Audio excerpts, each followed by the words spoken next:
Everyone, स्वागत है आप सभी का आपके अपने यूट्यूब चैनल द शिक्षा जोन में। बात करेंगे सीटेट जुलाई 2024 की कि कौन कौन इस फॉर्म को फिल कर सकता है।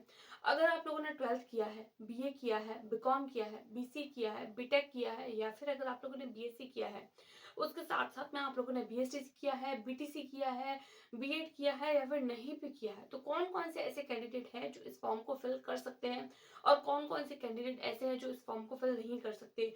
और अगर आप फॉर्म फिल कर सकते हैं तो कौन सी कैटेगरी के लिए कौन सा आप लोगों को कोर्स चाहिए। तो देखिए इसके बारे में आज डिटेल में डिस्कस करेंगे, क्योंकि बहुत सारे कमेंट्स आते हैं जब सीटेट को लेकर वीडियोस बनाई जाती है कि क्या हम फॉर्म फिल कर सकते हैं हम। तो मैंने सोचा क्यों ना एक सेपरेटली वीडियो बना दी जाए। तो देखिए बिना किसी देरी के वीडियो को स्टार्ट करते हैं और एक एक करके सारी बातों पर चर्चा करेंगे। सबसे पहले हम लोग बात करेंगे कि जो पेपर होता है आप लोगों का सीटेट का, उसका जो पेपर है वो आप लोगों का दो पार्ट्स में डिवाइडेड रहता है। एक होता है पार्ट ए यानी पेपर ए और दूसरा होता है पेपर सेकंड यानी paper first and paper second. एक होता है आप लोगों का पेपर वन और दूसरा होता है paper two. Firstly we will discussing about paper one and then we will go with paper two, right. तो फिर सबसे पहले हम लोग देखेंगे पेपर वन के बारे में। तो देखिए पेपर वन जो होता है वो आप लोगों के फर्स्ट से लेकर फिफ्थ क्लास के लिए होता है। अगर आप लोगों ने 12th किया है, मान लीजिए आप लोगों ने 12th किया है, तो सबसे पहले तो देखिए अगर आप लोग टीचर बनने जा रहे हैं तो 12th होना कंपलसरी है। 12th आपके पास में होना चाहिए। 12th के साथ साथ में अगर आप लोगों ने बीटीसी किया है, डीएलएड किया है या फिर अगर आप लोगों ने बीएसटीसी किया है, देखिए ये जो डीएलएड है और बीएसटीसी है ये तो सेम ही है।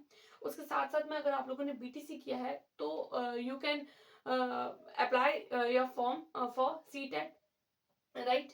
तो फिर इस तरीके के जो कोर्सेज होते हैं यानी 12th बीटीसी डीएलएड और बीएसटीसी, अगर इस तरीके के कोर्सेज आपके पास में हैं सो आप लोग फॉर्म फिल कर सकते हैं। इसके अलावा अगर आपके पास में एनआईओएस का डिग्री है या डिप्लोमा है, तो अगर आप वो कैंडिडेट हैं तो उनके लिए आजकल एलिजिबल नहीं किया जाता है पेपर वन के लिए। तो अगर आप लोगों ने बीएसटीसी नहीं किया है तो और अगर आप लोग पेपर वन अप्लाई करना चाहते हैं तो फिर आप लोगों को बीएसटीसी कंपलसरी हो जाता है। ये तो हो जाती है पेपर वन की बात।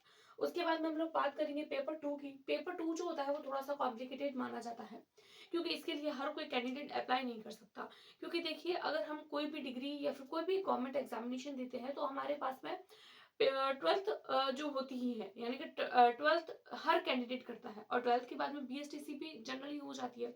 लेकिन बात आती है पेपर टू की, तो पेपर टू के लिए हम लोगों को ग्रेजुएशन चाहिए होती है। अब ग्रेजुएशन भी अलग अलग कैंडिडेट्स अलग अलग फॉर्म में करते हैं।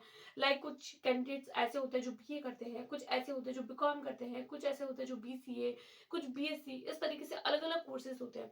अब अलग अलग कोर्सेज के लिए कौन कौन से कैंडिडेट्स जो फॉर्म फिल कर सकते हैं, कौन से सब्जेक्ट्स के लिए, क्योंकि पेपर टू जो होता है वो आगे जो होता है वो सब्जेक्ट्स में डिवाइडेड रहता है।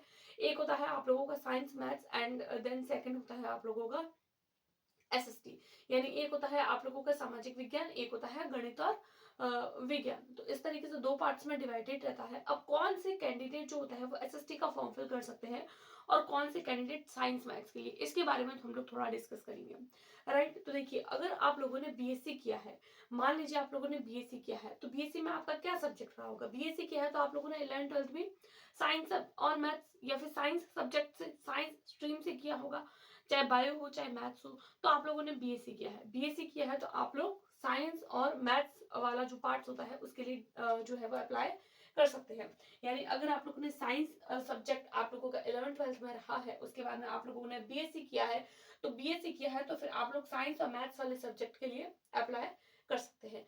उसके अलावा कोई भी कैंडिडेट जो साइंस मैथ्स सब्जेक्ट के लिए अप्लाई नहीं कर सकता है।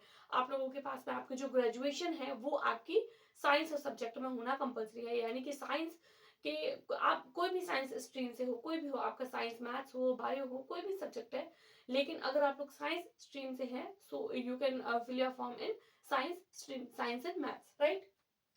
उसके बाद में हम लोग देखते हैं एसएसटी कि एसएसटी के लिए कौन फॉर्म फिल कर सकता है। देखिए अगर मैं बात करूं पहले की, तो पहले के टाइम पे सिर्फ और सिर्फ जो है वो बीए वालों को, यानी कि वो कैंडिडेट जिन्होंने बीए किया है यानी अपना ग्रेजुएशन जो है वो एसएसटी सब्जेक्ट में कर रखा है, जिनके history, politics, civics and psychology इस तरीके से सब्जेक्ट्स रहे हैं, तो वो ही जो है वो एसएसटी के लिए अप्लाई कर सकते थे।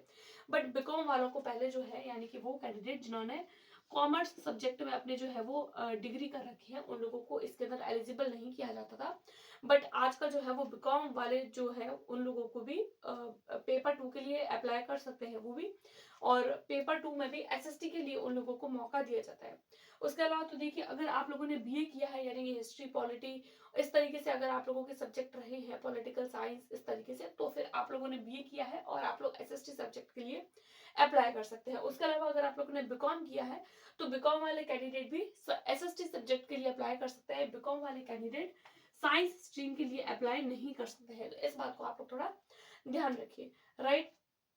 उसके बाद में हम लोग बात करते हैं कि ये तो हो जाती है हमारे एसएसटी एंड साइंस की। उसके बाद में हम लोग बात करते हैं वो कैंडिडेट जिनके ग्रेजुएशन में हिंदी या फिर इंग्लिश, संस्कृत, उर्दू, गुजराती या इस तरीके से कोई लैंग्वेज वाला अगर उनकी सब्जेक्ट्स रहा हो कि हमारे तो ग्रेजुएशन में हमने ग्रेजुएशन करी है, वो हमने हमारे लैंग्वेज वाले पोर्शन में करी है, तो वो कैंडिडेट जो लैंग्वेज वाले पोर्शन में कर रखे हैं, तो उनके लिए जो होती है तो वो भी अप्लाई कर सकते हैं सीटेट का फॉर्म, बट वो कर सकते हैं आप लोगों का एसएसटी सब्जेक्ट, कोई भी लैंग्वेज हो। उसके अलावा आप लोगों का अगर एसएसटी में जो है वो आप लोगों के स्पेशल हिस्ट्री इस तरीके के सब्जेक्ट्स होते हैं, उसके अलावा लैंग्वेज वाला जो पोर्शन होता है, तो उसके लिए आप लोग एसएसटी, अदरवाइज कोई भी साइंस स्ट्रीम, उसके लिए आप लोग जो है वो साइंस सब्जेक्ट से या फिर साइंस जो भी आप लोगों का है, तो उसमें आप लोग अप्लाई कर सकते हैं, और बीकॉम वाले एसएसटी में।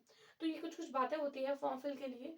उसके अलावा जो पेपर 2 वाले होते हैं, उनको साथ में जो है वो बीएड चाहिए, यानी कि ग्रेजुएशन प्लस बीएड, बीएड के साथ या फिर बीएड होना चाहिए या फिर बीटीसी जो ग्रेजुएशन के बाद होता है, इस तरीके से आप लोगों के पास में डिग्री कोर्स होना चाहिए टीचिंग ट्रेनिंग का। अगर आप लोगों के पास में बीएड है अब, तो आप लोग जो है वो फॉर्म फिल कर सकते हैं पेपर 2 के लिए। उसके लिए अलावा हम लोग बात करें कि अगर आप लोगों ने अभी एडमिशन लिया है, यानी कि अगर आप लोग फर्स्ट ईयर में हैं या फिर सेकंड ईयर में हैं, फर्स्ट, सेकंड, थर्ड, फोर्थ किसी भी सेमेस्टर में हैं, तो फिर क्या आप लोग फॉर्म फिल कर सकते हैं?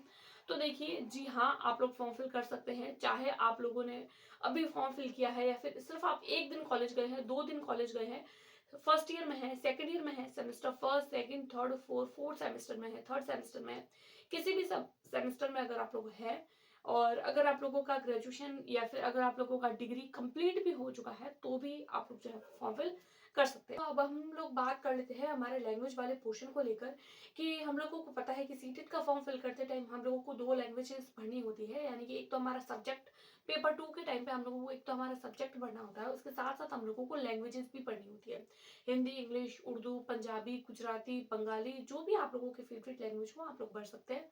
लेकिन लैंग्वेज को फिल करते टाइम में आप लोगों को कुछ कुछ बातों का ध्यान रखना होगा कि कौन सी लैंग्वेज आप लोगों को पढ़नी है।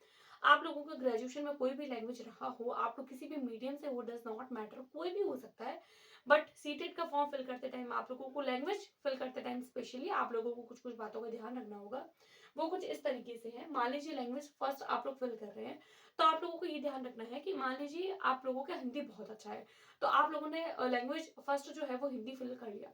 उसके बाद में आप लोग चाह रहे हैं कि मुझे तो हिंदी ही आता है, मुझे तो और कोई लैंग्वेज आता ही नहीं है, इतना अच्छा नहीं है कि मैं अच्छा स्कोर कर पाऊँ, इसीलिए मैं एज अ सेकंड लैंग्वेज में हिंदी पढ़ना चाहता हूँ। तो देखिए, ऐसा पॉसिबल नहीं है। आप लोगों को दोनों लैंग्वेजेस फिल करनी होगी, लेकिन दोनों लैंग्वेजेस में आप लोगों को अलग अलग लैंग्वेजेस फिल करनी होगी। जैसा कि मान लीजिए आप लोगों ने एक लैंग्वेज हिंदी भरा है, तो दूसरा आप लोगों को कोई अदर लैंग्वेज पढ़ना होगा, या फिर इंग्लिश या फिर संस्कृत, उर्दू। उसके अलावा भी बहुत सारे लैंग्वेजेस का ऑप्शन मिलेगा एज यूजुअल, जो आपकी फेवरेट हो, जो आपको अच्छे से आती हो, जो आपका अच्छा स्कोर करवा रही हो, वो लैंग्वेज आप लोग फिल कर सकते हैं फॉर्म फिल करते टाइम। तो ये कुछ कुछ बातें थी लैंग्वेज को लेकर, और दोनों लैंग्वेजेस अलग अलग भरनी है। कई बार कैंडिडेट ये गलती कर लेते हैं कि दोनों लैंग्वेजेस एक जैसे ही भर लेते हैं और फिर बोलते हैं कि हमारे मिस्टेक हो गई है, अब हम लोगों को हमारा फॉर्म करेक्ट करना है। तो देखिए, करेक्शन वाली बात हमें रखनी ही नहीं है, हमें एक बार में ही फॉर्म सही से भरना है। इसलिए एक बार में ही आप लोग जो है वो अच्छे से देखिए, पहचानिए कि आप लोग कौन से एग्जामिनेशन के लिए या कौन से लेवल के लिए आप लोग अप्लाई कर सकते हैं, उसके बाद में ही अप्लाई करिए। और डेट जो है वो आप लोगों की जो है वो स्टार्ट हो चुकी है, 7 मार्च से लेकर 2 अप्रैल तक आप लोगों को जो है वो मौका दिया जा रहा है। और ज़रूरी नहीं है कि आप लोगों की डेट जो है वो एक्सटेंड हो, तो डेट खत्म हो, यानी कि डेट जाए उससे पहले पहले ही आप लोग फॉर्म फिल कर लीजिए, ताकि आप लोग जो है वो सीटेट के एग्जाम के लिए बैठ पाए। तो ये कुछ-कुछ बातें थी सीटेट के एग्ज़ाम को लेकर, कुछ बेसिक सी बातें जो जनरली कैंडिडेट्स को नहीं पता होती है, फिर वो परेशान रहते हैं। तो एक वीडियो बनाना उचित लगा, इसलिए एक वीडियो बना दी है। तो ये छोटी-सी जानकारी थी, अगर पसंद आई है तो अपने दोस्तों के साथ में शेयर करो, क्योंकि बहुत सारे कैंडिडेट ऐसे हैं जिनको ये जानकारी नहीं है। सो पसंद आई है तो please like, subscribe and share. Thanks for watching.